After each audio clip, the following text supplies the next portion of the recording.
बलदेव जी ने यह समझा कि श्री कृष्ण जी उस मणि को छिपाने के लिए ही ऐसी बातें बना रहे हैं। क्रोधपूर्वक भगवान वसुदेव से कहा, तुमको धिक्कार है, तुम बड़े ही अर्थलोलुप हो। भाई होने के कारण ही मैं तुम्हें क्षमा किए देता हूँ। तुम्हारा मार्ग खुला है, तुम खुशी से जा सकते हो। अब मुझे तो द्वारका से, तुमसे अथवा और सब सगे संबंधियों से कोई काम नहीं है। नमस्कार। अगर आप किसी कारणवश मुझे सब्सक्राइब नहीं कर सकते तो लाइक अवश्य कीजिएगा। यदुवंश का वर्णन और सहस्त्रा अर्जुन का चरित्र। विष्णु पुराण। श्री पराशर जी बोले, अब मैं ययाति के प्रथम पुत्र यदु के वंश का वर्णन करता हूं, जिसमें कि मनुष्य, सिद्ध, गंधर्व, यक्ष, राक्षस, गुह्यक, किमपुरुष, अप्सरा, सर्प, पक्षी, दैत्य, दानव, आदित्य, रुद्र, वसु, अश्वनी कुमार, मरुदगण, देवऋषि, मुमुक्षु तथा धर्म, अर्थ, काम और मोक्ष के अभिलाषी पुरुषों द्वारा सर्वदा स्तुति किए जाने वाले अखिल लोक विश्राम अत्यंतहीन भगवान विष्णु ने अपने अपरिमित महत्वशाली अंश से अवतार लिया था। इस विषय में यह श्लोक प्रसिद्ध है, जिसमें श्री कृष्ण नामक निराकार परब्रह्म ने अवतार लिया था। उस यदुवंश का श्रवण करने से मनुष्य संपूर्ण पापों से मुक्त हो जाता है। यदु के सहस्त्रजीत, क्रोष्ट, नल और नहुष नामक 4 पुत्र हुए। सहस्त्रजीत के शतजीत और शतजीत के है तथा वेणुहय नामक 3 पुत्र हुए। है का पुत्र धर्म, धर्म का धर्मनेत्र, धर्मनेत्र का कुंती, कुंती का सहजीत तथा सहजीत का पुत्र महिष्मान हुआ, जिसने महिष्मतीपुरी को बसाया। महिष्मान के भद्रश्रेणय, भद्रश्रेणय के दुर्दम, दुर्दम के धनक तथा धनक के कृतवीर्य, कृतांगनी, कृतधर्म और कृतौजा नामक 4 पुत्र हुए। कृतवीर्य के सहस्त्र भुजाओं वाले सप्त दीपाधिपति अर्जुन का जन्म हुआ। सहस्त्र अर्जुन ने अत्रिकुल में उत्पन्न भगवद अंश रूप श्री दत्तात्रेय जी की उपासना कर सहस्त्र भुजाएं, अधर्माचरण का निवारण, स्वधर्म का सेवन, युद्ध के द्वारा संपूर्ण पृथ्वी मंडल का विजय, धर्मानुसार प्रजापालन, शत्रु से अपराजय तथा त्रिलोक प्रसिद्ध पुरुष से मृत्यु, ऐसे कई वर मांगे और प्राप्त किए। अर्जुन ने संपूर्ण सप्तद्वीपवती पृथ्वी का पालन तथा 10,000 यज्ञों का अनुष्ठान किया था। इसके विषय में यह श्लोक आज तक कहा जाता है। यज्ञ, दान, तप, विनय और विद्या में कार्तवीर्य सहस्त्रा अर्जुन की समता कोई भी राजा नहीं कर सकता। उसके राज्य में कोई भी पदार्थ नष्ट नहीं होता था।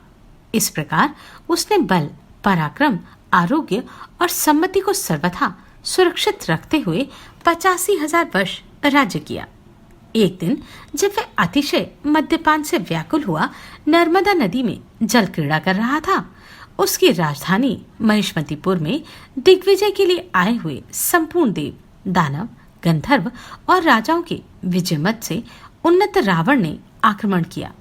उस समय उसने अनायास ही रावण को पशु के समान बांधकर अपने नगर के एक निर्जन स्थान में रख दिया। इस सहस्त्रार्जुन का 85,000 वर्ष व्यतीत होने पर भगवान नारायण के अंशावतार परशुराम जी ने वध किया था। इसके 100 पुत्रों में से शूर, शूरसेन, वृषसेन, मधु और जयध्वज ये 5 प्रधान थे।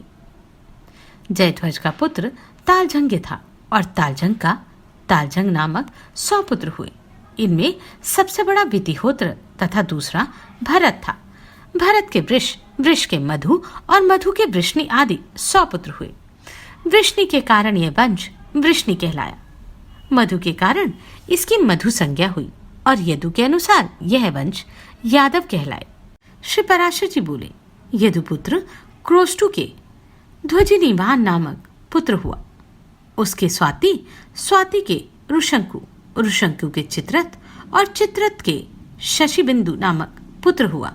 जो 14 महारत्नों का स्वामी तथा चक्रवर्ती सम्राट था। शशिबिंदु की 1 लाख स्त्रियां और 10 लाख पुत्र थे। उनमें पृथुश्रवा, पृथुकर्मा, पृथुकीर्ति, पृथुयशा, पृथुजय और पृथुदान, ये 6 पुत्र प्रधान थे। पृथुश्रवा का पुत्र पृथुत्तम और उसका पुत्र उष्णा हुआ, जिसने 100 अश्वमेध यज्ञ किए थे। उष्णा के शितपु नामक पुत्र हुआ। शितपु के रुक्म कवच, रुक्म कवच के परावृत तथा परावृत के रुक्मेशु। पृथु, जयामग, बलित और हरित नामक 5 पुत्र हुए। इनमें से जयामग के विषय में अब भी यह श्लोक गाया जाता है। संसार में स्त्री के वशीभूत जो लोग होंगे और जो पहले हो चुके हैं, उनमें शैव्य का पति राजा जयामग ही सर्वश्रेष्ठ है। उसकी स्त्री शैव्या यद्यपि निसंतान थी, तथापि संतान की इच्छा रहते हुए भी उसने उसके भय से दूसरी स्त्री से विवाह नहीं किया। एक दिन बहुत से रथ, घोड़े और हाथियों के संकट से अत्यंत भयानक महायुद्ध में लड़ते हुए उसने अपने समस्त शत्रुओं को जीत लिया। उस समय वे समस्त शत्रुगण पुत्र, मित्र, स्त्री, सेना और कोषादि से हीन होकर अपने अपने स्थानों को छोड़कर दिशा विदिशाओं में भाग गए।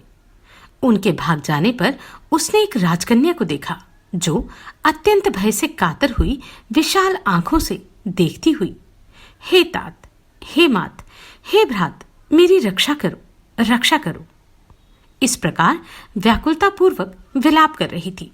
उसको देखते ही उसमें अनुरक्त चित्त हो जाने से राजा ने विचार किया, यह अच्छा ही हुआ मैं पुत्रहीन और बंध्या का पति हूं। ऐसा मालूम होता है कि संतान की कारण रूपा इस कन्या रत्न को विधाता ने ही इस समय यहां भेजा है, तो फिर मुझे इससे विवाह कर लेना चाहिए, अथवा इसे अपने रथ पर बैठाकर अपने निवास स्थान को लिए चलता हूं। वहां देवी शैव्या की आज्ञा लेकर ही इससे विवाह कर लूंगा। तदनंतर वे उसे रथ पर चढ़ाकर अपने नगर को ले चले। वहां विजयी राजा के दर्शन के लिए संपूर्ण पुरवासी, सेवक, कुटुंबीजन और मंत्रीवर्ग के सहित महारानी शैव्या नगर के द्वार पर आई हुई थी। उसने राजा के वाम भाग में बैठी हुई राजकन्या को देखकर क्रोध के कारण कुछ कांपते हुए होंठों से कहा, हे अति चपलचित, तुमने रथ में यह किसे बैठा रखा है? राजा को भी जब कोई उत्तर न सूझा तो अत्यंत डरते डरते कहा, यह मेरी पुत्रवधू है। तब शैव्या बोली, मेरा तो कोई पुत्र हुआ नहीं है और आपके दूसरी कोई स्त्री भी नहीं है, फिर किस कारण आपका इससे पुत्रवधू का संबंध हुआ? श्री पराशर जी बोले, इस प्रकार शैव्य के ईर्षा और क्रोध कलुषित वचनों से विवेकहीन होकर भय के कारण कही हुई असंबद्ध बात के संदेह को दूर करने के लिए राजा ने कहा, तुम्हारे जो पुत्र होने वाला है उस भावी शिशु की मैंने यह पहले से ही भार्या निश्चित कर दी है। यह सुनकर रानी ने मधुर मुस्कान के साथ कहा, अच्छा ऐसा ही हो, और राजा के साथ नगर में प्रवेश किया। तदनंतर पुत्र लाभ के गुणों से युक्त उस अति विशुद्ध लग्न होरांशक अवयव के समय हुए पुत्र जन्म विषयक वार्तालाप के प्रभाव से गर्भधारण के योग्य अवस्था न रहने पर भी थोड़े ही दिनों में शैव्या के गर्भ रह गया और यथा समय एक पुत्र उत्पन्न हुआ। पिता ने उसका नाम विदर्भ रखा और उसी के साथ उस पुत्रवधू का पाणी ग्रहण हुआ। उससे विदर्भ ने कृत और कौशिक नामक 2 पुत्र उत्पन्न किए। फिर रोमपाद नामक एक तीसरे पुत्र को जन्म दिया, जो नारद जी के उपदेश से ज्ञान विज्ञान संपन्न हो गया था। रोमपाद के बभ्रू, बभ्रू के धृति, धृति के कौशिक और कैशिक के चेदी नामक पुत्र हुआ, जिसकी संतति में चैद्य राजाओं ने जन्म लिया। जयामग की पुत्रवधू के पुत्र कृत के कुंती नामक पुत्र हुआ। कुंती के धृष्टि, धृष्टि के निधृति, निधृति के दर्शाह, दर्शाह के व्योमा, व्योमा के जीमूत, जीमूत के विकृति, विकृति के भीमरथ, भीमरथ के नवरथ, नवरथ के दशरथ, दशरथ के शकुनी, शकुनी के करम्भी, करम्भी के देवरात, देवरात के देवक्षत्र, देवक्षत्र के मधु, मधु के कुमारवंश, कुमारवंश के अनु, अनु के राजा पुरुमित्र, पुरुमित्र के अंशु और अंशु के सत्वत नामक पुत्र हुआ तथा सत्वत से सातवत वंश का प्रादुर्भाव हुआ। हे मैत्रेय, इस प्रकार जयामक की संतान का श्रद्धापूर्वक भली प्रकार श्रवण करने से मनुष्य अपने समस्त पापों से मुक्त हो जाता है। श्री पराशर जी बोले, सत्वत के भजन, भजमान, दिव्य, अंधक, देवावृत, महाभोज और वृष्णि नामक पुत्र हुए। भजमान के निमि, कृकर्ण और वृष्णि तथा इनके 3 सौतेले भाई शतजीत, सहस्त्रजीत और अयुतजीत, ये 6 पुत्र हुए। देवावृत के बभ्रू नामक पुत्र हुआ। इन दोनों पिता पुत्रों के विषय में यह श्लोक प्रसिद्ध है। जैसा हमने दूर से सुना था वैसा ही पास जाकर भी देखा। वास्तव में बभ्रू मनुष्यों में श्रेष्ठ है और देवावृत तो देवताओं के समान है। बभ्रू और देवावृत इनके उपदेश किए हुए मार्ग का अवलंबन करके क्रमशः 6074 मनुष्यों ने अमर पद प्राप्त किया था। महाभोज बड़ा धर्मात्मा था। उसकी संतान में भोजवंशी तथा मृत्तिकावरपुर निवासी मार्तिकावर नृपतिगण हुए। वृष्णि के 2 पुत्र सुमित्र और युद्धाजित हुए। उनमें से सुमित्र के अनमित्र, अनमित्र के निघ्न और निघ्न से प्रसेन और सत्राजीत का जन्म हुआ। उस सत्राजीत के मित्र भगवान आदित्य हुए। एक दिन समुद्र तट पर बैठे हुए सत्राजीत ने सूर्य भगवान की स्तुति की। उसके तन्मय होकर स्तुति करने से भगवान भास्कर उसके सम्मुख प्रकट हुए। उस समय उनको अस्पष्ट मूर्ति धारण किए देखकर सत्राजीत ने सूर्य से कहा, आकाश में अग्निपिंड के समान आपको जैसा मैंने देखा है वैसा ही सम्मुख आने पर भी देख रहा हूं। यहां आपकी प्रसाद स्वरूप कुछ विशेषता मुझे नहीं दिखती।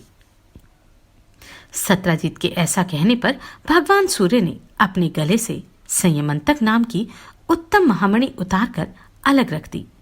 तब सत्राजीत ने भगवान सूर्य को देखा। उनका शरीर किंचित ताम्रवर्ण, अति उज्ज्वल और लघु था तथा उनके नेत्र कुछ पिंगल वर्ण थे। तदनंतर सत्राजीत के प्रणाम तथा स्तुति आदि कर चुकने पर सहस्त्रांशु भगवान आदित्य ने उससे कहा, तुम अपना अभिष्ट वर मांगो। सत्राजीत ने उस संयमंतक मणि को ही मांगा। तब भगवान सूर्य उसे वह मणि देकर अंतरिक्ष में अपने स्थान को चले गए। फिर सत्राजीत ने उस निर्मल मणिरत्न से अपना कंठ सुशोभित होने के कारण तेज से सूर्य के समान समस्त दिशाओं को प्रकाशित करते हुए द्वारका में प्रवेश किया। द्वारकावासी लोगों ने उसे आते देख पृथ्वी का भार उतारने के लिए अंश रूप से अवतीर्ण हुए मनुष्य रूपधारी आदि पुरुष भगवान पुरुषोत्तम से प्रणाम करके कहा, भगवान, आपके दर्शनों के लिए निश्चय ही ये भगवान सूर्यदेव आ रहे हैं। उनके ऐसा कहने पर भगवान ने उनसे कहा, ये भगवान सूर्य नहीं है, सत्राजीत हैं। ये सूर्य भगवान से प्राप्त हुई संयमंतक नाम की महामणि को धारण कर यहाँ आ रहे हैं। तुम लोग अब विश्वस्त होकर इसे देखो। भगवान के ऐसा कहने पर द्वारकावासी उसे उसी प्रकार देखने लगे। सत्राजीत ने वह संयमंतक मणि अपने घर में रख दी। वह मणि प्रतिदिन 8 भार सोना देती थी। उसके प्रभाव से संपूर्ण राष्ट्र में रोग, अनावृष्टि तथा सर्प, अग्नि, चोर या दुर्भिक्ष आदि का भय नहीं रहता था। भगवान अच्युत को भी ऐसी इच्छा हुई कि यह दिव्य रत्न तो राजा उग्रसेन के योग्य है, किंतु जातीय विद्रोह के भय से समर्थ होते हुए भी उन्होंने उसे छीना नहीं। सत्राजीत को जब यह ज्ञात हुआ कि भगवान मुझसे यह रत्न मांगने वाले हैं तो उसने लोभवश उसे अपने भाई प्रसेन को दे दिया, किंतु इस बात को न जानते हुए कि पवित्रता पूर्ण धारण करने से तो वह मणि सुवर्ण दान आदि अनेक गुण प्रकट करती है और अशुद्धावस्था में धारण करने से घातक हो जाती है। प्रसेन उसे अपने गले में बांधे हुए घोड़े पर चढ़कर मृग्या के लिए वन को चला गया। वहां उसे एक सिंह ने मार डाला। जब वह सिंह घोड़े के सहित उसे मारकर उस निर्मल मणि को अपने मुंह में लेकर चलने को तैयार हुआ तो उसी समय ऋक्षराज जाम्बान ने उसे देखकर मार डाला। तदनंतर उस निर्मल मणिरत्न को लेकर जाम्बवान अपनी गुफा में आया और उसे सुकुमार नामक अपने बालक के लिए खिलौना बना दिया। प्रसेन के न लौटने पर सब यादवों में आपस में ये कानाफूसी होने लगी कि कृष्ण इस मणिरत्न को लेना चाहते थे। अवश्य ही इन्होंने उसे ले लिया था। निश्चय ही यह इन्हीं का काम है। इस लोकापवाद का पता लगने पर संपूर्ण यादव सेना के सहित भगवान ने प्रसेन के घोड़े के चरण चिन्हों का अनुसरण किया और आगे जाकर देखा कि प्रसेन को घोड़े सहित सिंह ने मार डाला है।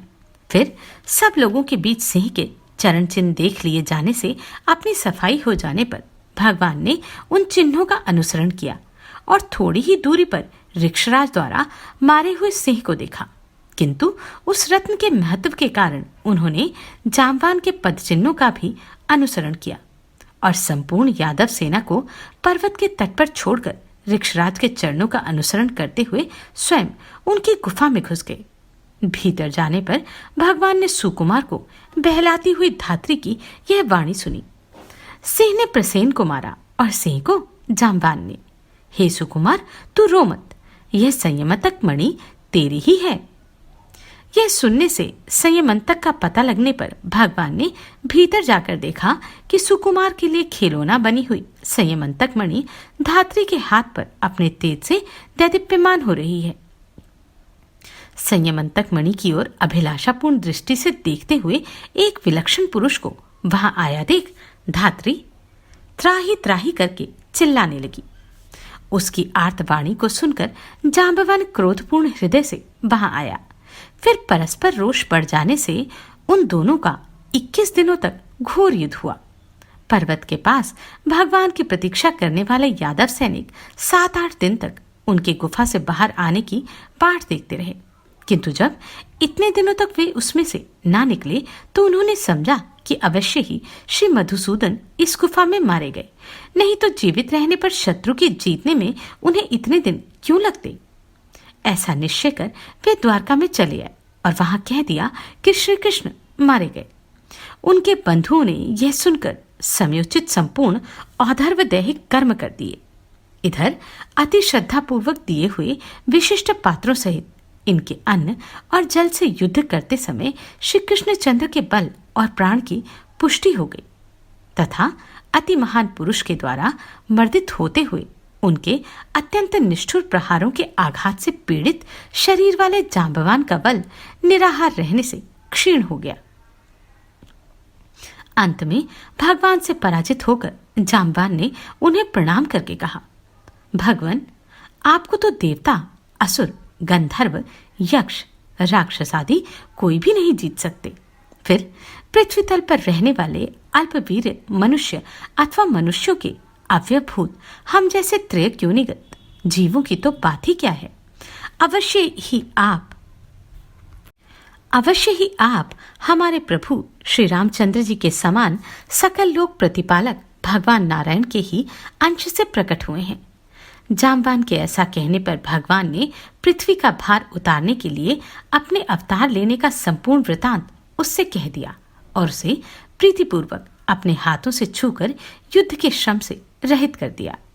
तदनंतर जाम्बान ने पुनः प्रणाम करके उन्हें प्रसन्न किया और घर पर आए हुए भगवान के लिए अर्घ्य स्वरूप अपनी जाम्बवती नाम की कन्या दे दी तथा उन्हें प्रणाम करके मणिरत्न संयमंतक भी दे दिया। भगवान अच्युत ने भी उस अति विनीत से लेने योग्य न होने पर भी अपने कलंक शोधन के लिए वह मणिरत्न ले लिया और जाम्बवती के सहित द्वारका में आए।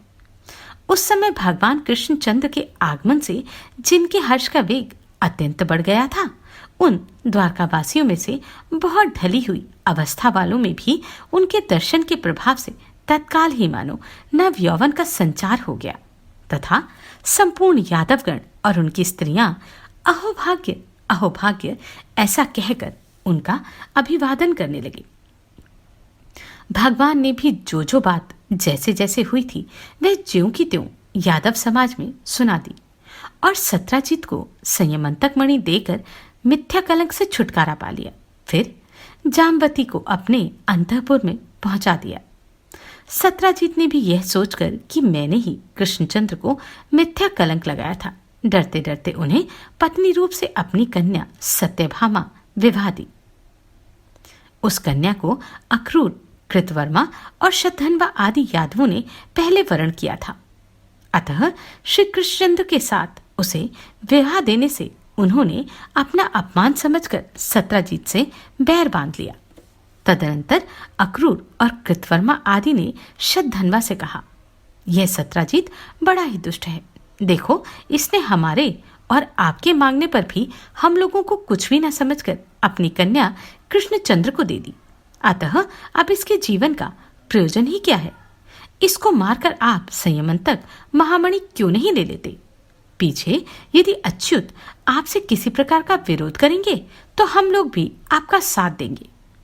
उनके ऐसा कहने पर शतधन्वा ने कहा, बहुत अच्छा, ऐसा ही करेंगे।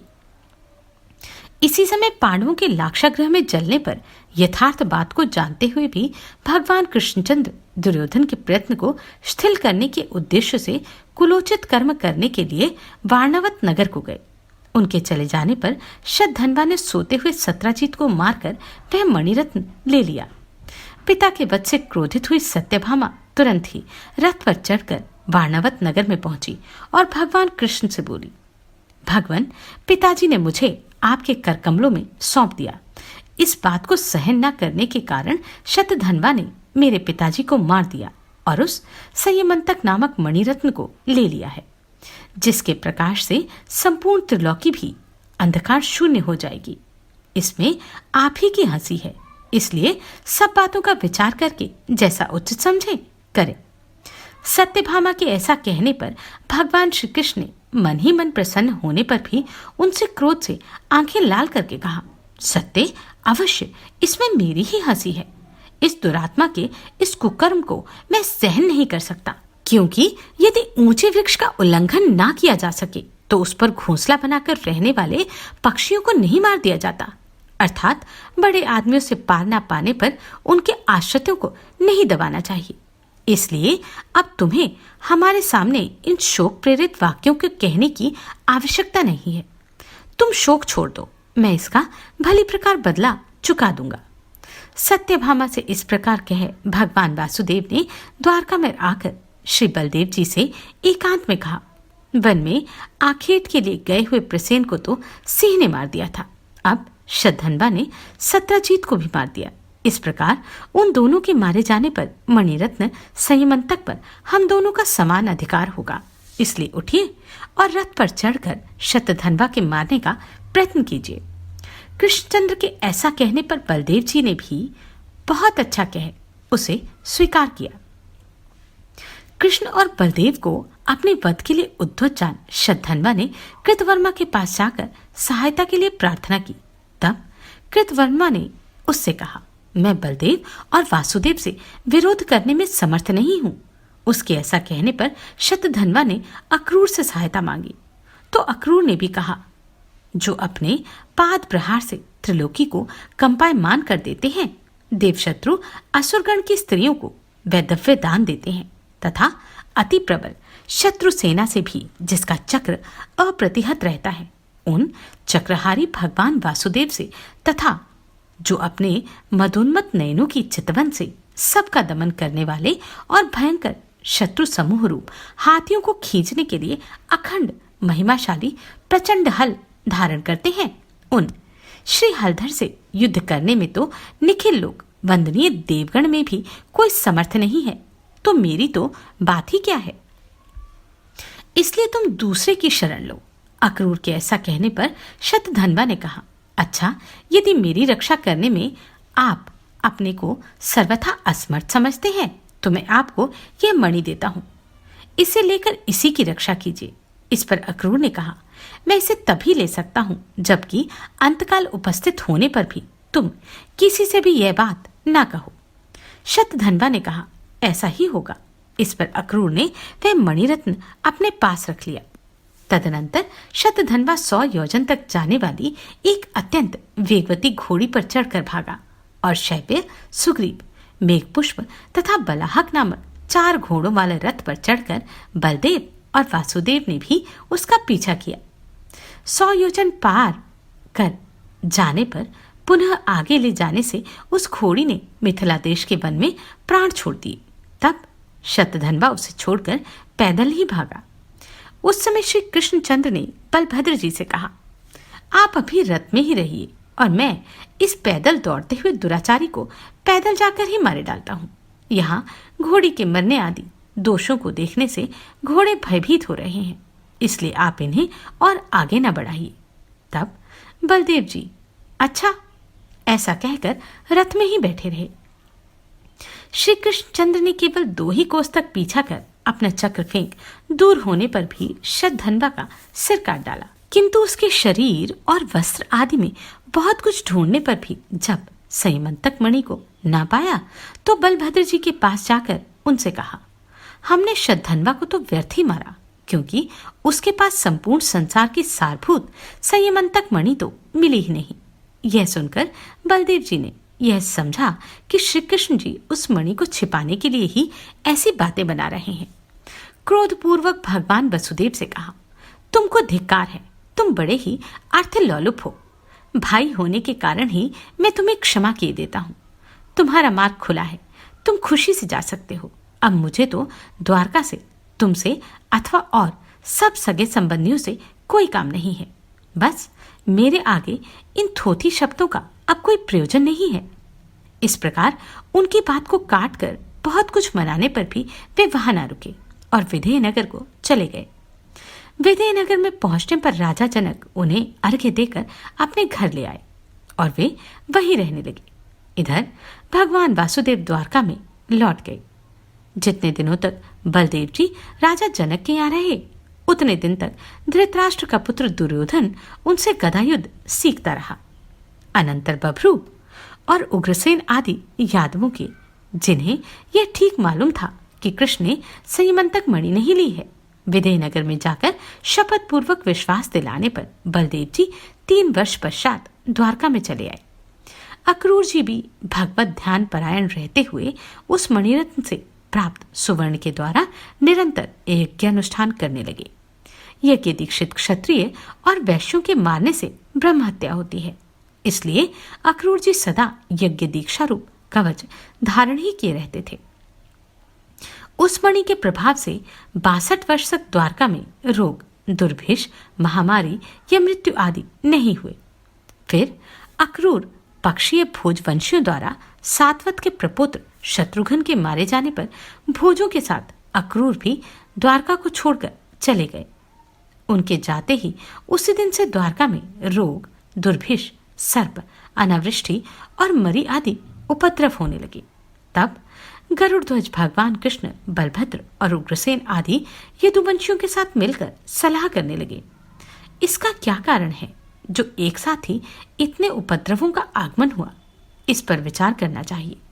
उनके ऐसा कहने पर अंधक नामक एक वृद्ध यादव ने कहा, अक्रूर के पिता शव्वल्क जहां जहां रहते थे वहां वहां दुर्भिक्ष, महाभारी और अनावृष्टि आदि उपद्रव कभी नहीं होते थे। एक बार काशीराज के देश में अनावृष्टि हुई थी। तब शव्वल्क को वहां ले जाते ही तत्काल वर्षा होने लगी। उस समय काशीराज की रानी के गर्भ में एक कन्या रत्न थी। वह कन्या प्रसूति काल के समाप्त होने पर भी गर्भ से बाहर न आई। इस प्रकार उस गर्भ को प्रसव हुए बिना 12 वर्ष व्यतीत हो गए। तब काशीराज ने अपनी उस गर्भस्थिता पुत्री से कहा, बेटी तू उत्पन्न क्यों नहीं हो रही? बाहर आ, मैं तेरा मुख देखना चाहता हूँ। अपनी इस माता को तू इतने दिनों से क्यों कष्ट दे रही है? राजा के ऐसा कहने पर उसने गर्भ में रहते हुए ही कहा, पिताजी यदि आप प्रतिदिन 1 गौ ब्राह्मण को दान देंगे तो अगले 3 वर्ष बीतने पर मैं अवश्य गर्भ से बाहर आ जाऊंगी। इस बात को सुनकर राजा प्रतिदिन ब्राह्मण को 1 गौ देने लगे। तब उतने समय अर्थात 3 वर्ष बीतने पर वह उत्पन्न हुई। पिता ने उसका नाम गांधिनी रखा और उसे अपने उपकारक शव्वल्क को घर आने पर अर्घ्य रूप से दे दिया। उसी से शव्वल्क के द्वारा इन अक्रूर जी का जन्म हुआ। इनकी ऐसी गुणवान माता पिता से उत्पत्ति है तो फिर उनके चले जाने से यहाँ दुर्भिक्ष और महामारी आदि उपद्रव क्यों ना होंगे? अतः उनको यहाँ ले आना चाहिए। अति गुणवान के अपराध की अधिक जांच पड़ताल करना ठीक नहीं है। यादव वृद्ध अंधक के ऐसा वचन सुनकर कृष्ण, उग्रसेन और बलभद्र आदि यादव शबफलक पुत्र अक्रूर के अपराध को भुलाकर उन्हें अभयदान देकर अपने नगर में ले आए। उनके वहां आते ही संयमंतक मणि के प्रभाव से अनावृष्टि, महामारी, दुर्भिक्ष और सर्पभय आदि सभी उपद्रव शांत हो गए। तब कृष्णचंद्र ने विचार किया, अक्रूर का जन्म गांधिनी से शबफलक के द्वारा हुआ है। यह तो बहुत सामान्य कारण है, किंतु अनावृष्टि, दुर्भिक्ष, महामारी आदि उपद्रवों को शांत कर देने वाला इसका प्रभाव तो अति महान है। अवश्य ही इसके पास वह संयमंतक नामक महामणि है, उसी का ऐसा प्रभाव सुना जाता है। इसे भी हम देखते हैं कि एक यज्ञ के पीछे दूसरा और दूसरे के पीछे तीसरा इस प्रकार निरंतर अखंड यज्ञ अनुष्ठान करता रहता है, और इसके पास यज्ञ के साधन अर्थात धन आदि भी बहुत कम है। इसलिए इसमें संदेह नहीं कि इसके पास संयमंतक मणि अवश्य है। ऐसा निश्चय कर किसी और प्रयोजन के उद्देश्य से उन्होंने संपूर्ण यादवों को अपने महल में एकत्रित किया। समस्त यदुवंशियों के वहां आकर बैठ जाने के बाद प्रथम प्रयोजन बताकर उसको उपसंहार होने पर प्रसंगांतर से अक्रूर के साथ परिहास करते हुए भगवान कृष्ण ने उनसे कहा, हे दानपते, जिस प्रकार शतधन्वा ने तुम्हें संपूर्ण संसार की सारभूत वह संयमंतक नाम की महामणि सौंपी थी, वह हमें सब ज्ञात है। वह संपूर्ण राष्ट्र का उपकार करती हुई तुम्हारे पास है तो रहे, उसके प्रभाव का फल तो हम सभी भोगते हैं। किंतु ये बलभद्र जी हमारे ऊपर संदेह करते हैं, इसलिए हमारी प्रसन्नता के लिए आप एक बार उसे दिखला दीजिए। भगवान वसुदेव के ऐसा कहकर चुप हो जाने पर रत्न साथ ही लिए रहने के कारण अक्रूर जी सोचने लगे, अब मुझे क्या करना चाहिए। यदि और किसी प्रकार कहता हूं तो केवल वस्त्रों की ओट में टटोलने पर ये उसे देख ही लेंगे और इनसे अत्यंत विरोध करने में हमारा कुशल नहीं है। ऐसा सोचकर निखिल संसार के कारण स्वरूप श्री नारायण से अक्रूर जी बोले, भगवान शतधन्वा ने मुझे वह मणि सौंप दी थी। उसके मर जाने पर मैंने ये सोचते हुए बड़ी ही कठिनता से इसे इतने दिन अपने पास रखा है कि भगवान आज, कल या परसों इसे मांगेंगे। इसकी चौकसी की कलेश से संपूर्ण भोगों में अनासक्त चित रहने के कारण मुझे सुख का लेश मात्र भी फल नहीं मिला।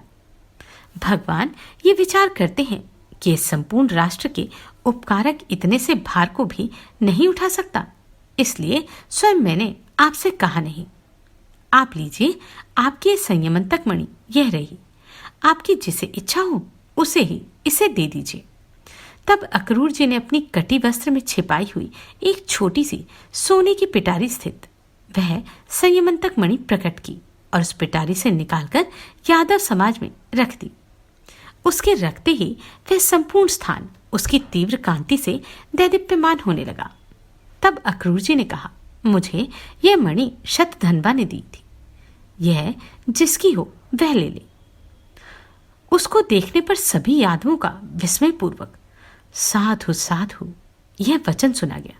उसे देखकर बलभद्र जी ने अच्युत के ही समान इस पर मेरा भी अधिकार है इस प्रकार अपना अधिक स्पृहा दिखलाई, तथा यह मेरी ही पैतृक संपत्ति है। इस प्रकार सत्यभामा ने भी उसके लिए अपनी उत्कट अभिलाषा प्रकट की। बलभद्र और सत्यभामा को देखकर श्री कृष्णचंद्र ने अपने को बैल और पहिए के बीच में पड़े हुए जीव के समान दोनों ओर से संकटग्रस्त देखा और समस्त यादवों के सामने वे अक्रूर जी से बोले, इस मणिरत्न को मैंने अपनी सफाई देने के लिए ही इन यादवों को दिखाया था। इस मणि पर मेरा और बलभद्र जी का तो समान अधिकार है और सत्यभामा की यह पैतृक संपत्ति है और किसी का इस पर कोई अधिकार नहीं है। यह मणि सदा शुद्ध और ब्रह्मचर्य आदि गुणयुक्त रहकर धारण करने से संपूर्ण राष्ट्र का हित करती है और अशुद्धावस्था में धारण करने से अपने आश्रयदाता को भी मार डालती है।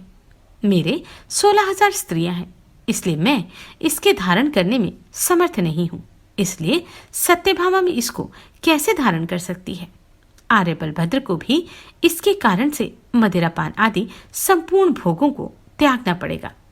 इसलिए हे दानपते, ये यादवगण, बलभद्र जी, मैं और सत्यभामा सब मिलकर आपसे प्रार्थना करते हैं कि इसे धारण करने में आप ही समर्थ हैं। आपके धारण करने से ये संपूर्ण राष्ट्र का हित करेगी, इसलिए संपूर्ण राष्ट्र के मंगल के लिए आप ही इसे पूर्ववत धारण कीजिए। इस विषय में आप और कुछ भी ना कहें। भगवान के ऐसा कहने पर दानपति अक्रूर ने जो आज्ञा कहकर महारत्न ले लिया। तब से अक्रूर जी सबके सामने उस अति दैदीप्यमान मणि को अपने गले में धारण कर सूर्य के समान किरण जाल से युक्त होकर विचरने लगे। भगवान के मिथ्या कलंक शोधन रूप इस प्रसंग का जो कोई स्मरण करेगा उसे कभी भी थोड़ा सा भी मिथ्या कलंक ना लगेगा। उसकी समस्त इंद्रियां समर्थ रहेंगी तथा वह समस्त पापों से मुक्त हो जाएगा। नमस्कार, मैं आभा शर्मा जावास। यदि आपको मेरा ये प्रयत्न सराहनीय लगा हो तो मुझे सब्सक्राइब करके प्रोत्साहित करें।